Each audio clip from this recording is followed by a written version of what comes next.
The fact of madness is that you don't know you're mad. It's the rest of the world that's mad, doesn't get it.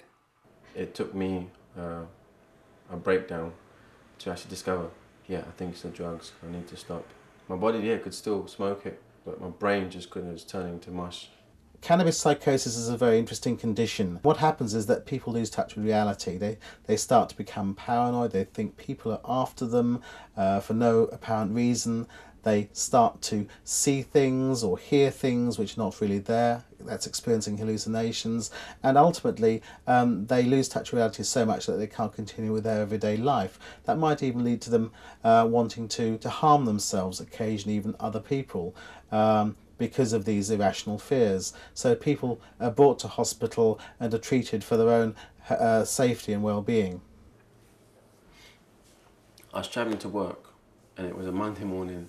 I was on the train, just commuting. I just sat down, there wasn't too many people in the carriage. Just like that, I could not breathe. And I'm thinking, I've got to get out of here. I was just really panicking. I'm thinking, am I going mad? But at that point, it just felt like it wasn't going to go away, you know? I was really tortured by it. I was so scared. I had to speak to someone. They told us something to do with anxiety. I think when you're doing drugs on a regular basis, you are in a different state of mind than other people all the time, even when you're not on drugs. To you, that's your reality at that time, you know? So you're not like shocked that you're crazy or something. Do you know what I mean? I look back now and I'm shocked, but at the time it's just normal. And you seclude yourself, you know? You distance yourself from people to a point you don't need anyone, you just need your drugs. I would have been smoking weed all day, every day. I actually went on this mad trip to like Nottingham, and a few days later I was brought back by the police, like covered in blood and all this kind of stuff, you know. I think I'd actually been hurting myself because I was just too far gone. There's quite a lot of the later on stuff of the actual psychosis that I don't remember a lot of at all, because your mind just blanks it out. It's too scary, you know. My mum came and saved me, really. She took me to the hospital and she was trying to get them to give me a sedative, and they were trying to section me and I wouldn't take the sedative.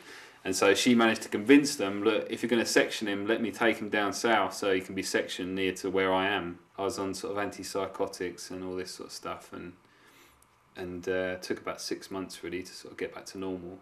And the doctors said it was like a miracle recovery. They were, you know, very much aware that I wasn't crazy and it was just this psychosis that's to do with weed, and they'd seen it 100 times before, you know.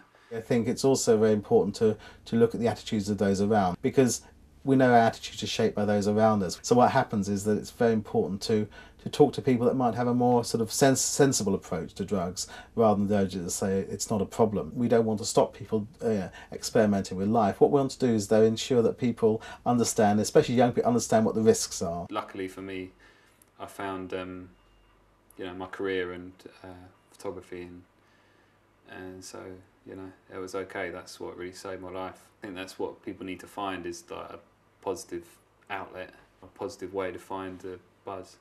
If you can't get out of it yourself, you know, you can go get help. There's a lot of places that can help you nowadays, a lot of programs set up. Don't let the world influence you in thinking that drugs are cool.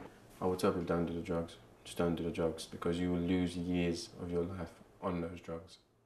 For more information, visit www.nhs.uk.